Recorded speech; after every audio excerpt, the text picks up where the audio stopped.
कि जब बांग्लादेश की लड़ाई हुई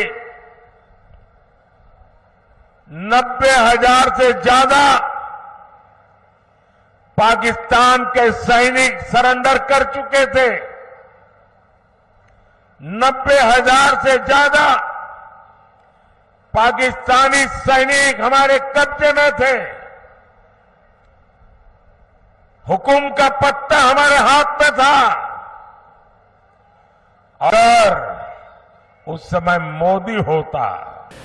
नमस्कार दोस्तों, हमारे प्रधानमंत्री नरेंद्र मोदी जी अपनी इलेक्शन कैंपेनिंग के दौरान पंजाब में पहुंचे हुए थे और पंजाब के पटियाला में वो बहुत बड़ी जनसभा को संबोधित कर रहे थे और उस टाइम पर उन्होंने एक बहुत इंपॉर्टेंट बात बोली और ये बात हम सबके लिए समझना बहुत ज़रूरी है। उन्होंने कहा कि अगर मैं 1970s के टाइम पर प्रधानमंत्री होता तो उस टाइम पर जो 1971 की वॉर हुई थी उसको मैं बहुत अच्छे से यूज़ करता। 1971 की वॉर में क्या हुआ था, हमने 97,000 पाकिस्तानी सोल्जर्स जो थे उन्होंने इंडिया की फ़ौज के सामने घुटने टेक दिए थे और उसके बाद जाकर के आपको पता है कि बांग्लादेश का जन्म हुआ, वो सारी चीज़ें आपको पता है। उन्होंने कहा कि वो जो इवेंट था उसको मैं इतने अच्छे से यूज़ करता, उसको मैं निगोशिएट करता और करतारपुर साहिब गुरुद्वारा जो कि आज की डेट में पाकिस्तान में है उसको मैं निगोशिएट करके वापस ले लेता। इवन जो उसके अलावा और भी हिंदू टेम्पल्स हैं, जो पिलग्रिमेज साइट्स हैं जो कि काफ़ी इंपॉर्टेंट है इंडियंस के लिए, उनको भी मैं पाकिस्तान से वापस ले लेता। अब एक्चुअल में जो करतारपुर साहिब गुरुद्वारा का नाम उन्होंने लिया, ये काफ़ी इंपॉर्टेंट गुरुद्वारा है। अब देखो, करतारपुर साहिब बेसिकली वो जगह है, करतारपुर एक विलेज है पाकिस्तान के अंदर में, वहीं पर करतारपुर साहिब गुरुद्वारा है। एक्चुअली ये करतारपुर साहिब वो जगह है जहां पर गुरु नानक जी ने अपने जिंदगी के कुछ आखिरी क्षण बिताए थे और इसीलिए ये सारे सिख भाइयों के लिए काफ़ी इंपॉर्टेंट, काफ़ी सिग्निफिकेंस रखता है, काफ़ी सेंटीमेंट जुड़े हुए हैं उनके इस करतारपुर की जगह के साथ में। सारे दुनिया के जितने भी सिख हैं वो लाखों करोड़ों की संख्या में जो है वो आ करके यहाँ करतारपुर साहिब पाकिस्तान में जा करके दर्शन करने के लिए वहाँ पर जाते हैं। खास तौर से जब बैसाखी का त्यौहार होता है तो बैसाखी के त्यौहार के टाइम पर तो हजारों लाखों सिख जो हैं वो इंडियन सिख जो हैं वो जाते हैं करतारपुर साहिब में और पाकिस्तान की सरकार उनके लिए वीज़ाज भी इशू करती है। अब उसी चीज़ पर प्रधानमंत्री नरेंद्र मोदी जी ने बोला कि क्योंकि ये करतारपुर साहिब इतनी इंपॉर्टेंट जगह है तो इसको हम निगोशिएट करके वापस ले लेते हैं 1971 के वॉर के दौरान। लेकिन 1971 वॉर में हमने क्या किया कि हमने जो 93,000 जो सोल्जर्स को पकड़ा था उनको हमने ऐसे ही छोड़ दिया। उनको यूज़ करके उनको हॉस्टेज हमने बनाया था, उस पूरे अपॉर्चुनिटी को हमें यूज़ करना चाहिए था पाकिस्तान के साथ निगोशिएट करने में और कुछ टेरिटरीज जहां पे हमारे इंपॉर्टेंट पिलग्रिमेज साइट्स हैं उनको वापस ले लेना चाहिए था पाकिस्तान से। तो ये एक बहुत बड़ी गलती हुई हमसे और अगर हम उस टाइम पर होते, हमारी सरकार होती, तो हम इस तरीके से इस पूरे मैटर को देखते। अब वीडियो में आगे जाने से पहले, क्योंकि करतारपुर साहिब है, करतारपुर साहिब के लिए एक जियोपॉलिटिकली काफ़ी इंपॉर्टेंट है इंडिया के लिए। इंडिया पाकिस्तान के रिलेशन को डेवलप करने में भी इस गुरुद्वारे का बहुत बड़ा हाथ है। कॉरिडोर भी बनाया हमने, वो सारी चीज़ हम वीडियो में आगे समझेंगे। दो जगहें हैं यहाँ पर, एक जगह आपको यहाँ पर दिख रही होगी, ये इंडिया की टेरिटरी है, गुरदासपुर यहाँ पर बगल में दिख रहा है। गुरदासपुर के बिल्कुल पास में यहाँ पर आपको डेरा बाबा नानक गुरुद्वारा दिखाई दे रहा है और ठीक यहाँ पर पाकिस्तान है और ये पाकिस्तान के अंदर में करतारपुर विलेज के अंदर करतारपुर साहिब गुरुद्वारा है। तो यहाँ से हमने डेरा बाबा नानक से लेकर के हमने करतारपुर साहिब गुरुद्वारा तक एक कॉरिडोर बनाया है और ये कॉरिडोर पाकिस्तान और भारत की सरकार ने एक मत हो करके बनवाया है।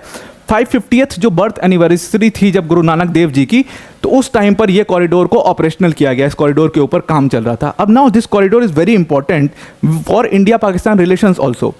हालांकि इंडिया पाकिस्तान के साथ रिलेशंस रखने का ऐसा कोई मोटिव तो इंडियन सरकार का नहीं है क्योंकि पाकिस्तान इररेलेवेंट कंट्री है बिल्कुल भी, लेकिन ये कॉरिडोर हमारे सिख भाई जो हमारे यहाँ पर रहते हैं उनके लिए बहुत ज़्यादा इंपॉर्टेंट है और ख़ास तौर से बैसाखी के त्यौहार में उनके लिए काफ़ी ज़्यादा ये कॉरिडोर इंपॉर्टेंट हो जाता है क्योंकि उनको वहाँ तक जाना जो है वो काफ़ी अब सिंपल हो चुका है और प्रोसेस भी काफ़ी सिंपल कर दिया गया है इस कॉरिडोर के थ्रू। पहले क्या होता था, पहले प्रॉपर आपको घूम के जाना पड़ता था, क्योंकि मैं आपको अगर थोड़ा मैप से दिखाऊँ तो यहाँ बीच में आपको रावी रिवर दिख रही है, बिल्कुल रावी रिवर के तट पे ही ये करतारपुर जो विलेज है वो यहाँ पर मौजूद है, बिल्कुल रावी रिवर के तट पर।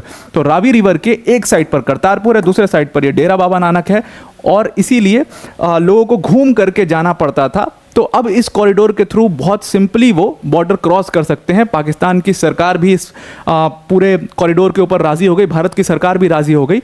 हालांकि कोविड के टाइम पर यह कॉरिडोर कुछ टाइम के लिए 2 साल के लिए बंद हुआ था लगभग, लेकिन 2021 में ये फिर से खुल गया है। अभी भी ये ऑपरेशनल है। इसकी जो अगर आप वेबसाइट देखोगे, ये हमारी होम मिनिस्ट्री की वेबसाइट है जहां पर इसके लिए अलग से पेज बनाया गया है, Kartarpur Sahib corridor executive committee का एक पूरा अलग से पेज है जिसके थ्रू आप अपना रजिस्ट्रेशन कर सकते हो ऑनलाइन। तो आपको वहाँ पर जाने के लिए सबसे पहले ऑनलाइन रजिस्ट्रेशन करना होगा।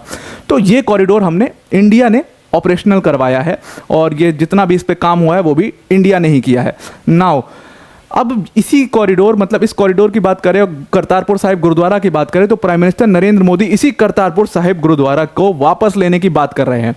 तो आई थिंक जैसे पीओके को इन लोगों ने अपने मैनिफेस्टो में इंक्लूड किया है वैसे ही करतारपुर साहिब और कुछ हमारे जो हिंदू टेम्पल्स हैं वो भी वहाँ पर हैं, उनको भी इंक्लूड कर लेना चाहिए, क्योंकि जब पीओके आपने इंक्लूड किया ही है तो करतारपुर साहिब और वो टेम्पल्स भी उस पर सबसे पहला हक हमारा ही है, तो उसको भी इंक्लूड कर लेना चाहिए, उसको भी वापस ले लेना चाहिए। वैसे भी पाकिस्तान की अब हमारी हालत ऐसी रही नहीं है कि वो ऐसे पिलग्रिमेज साइट्स का ख्याल भी सही से रख पाएगा, तो उससे वापस लेकर के उनका ख्याल रखना चाहिए भारत को, ऐसा सोचना चाहिए बिल्कुल। तो आई होप आपको ये पूरा आर्टिकल समझ में आ गया होगा। इस बार यूपीएससी सीएससी 2023 के जो रिजल्ट्स आए हैं उसमें 300 से भी ज़्यादा सिलेक्शंस दिए हैं, जिसमें हमारे all India rank Aditya Shrivastava sir वो भी इंक्लूडेड हैं, वो हमारे ऑनलाइन प्लेटफॉर्म के लर्नर थे।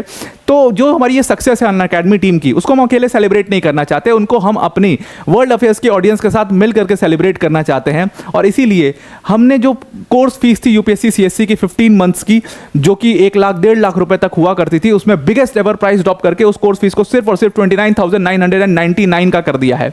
आपको सिंपली यूज कोड का ऑप्शन आएगा, वहां पर APYT10 यूज करना है। उसके बाद आप इस डिस्काउंटेड प्राइस में यूपीएससी सीएससी की complete preparation with top educators of India कर पाओगे। प्रीलिम्स, मेंस, इंटरव्यू, ये सारे स्टेजेस आपको सिर्फ इतनी कोर्स फीस में कंप्लीटली करवाया जाएगा। तो आप जरूर से जरूर इस बैच को ज्वाइन करिए।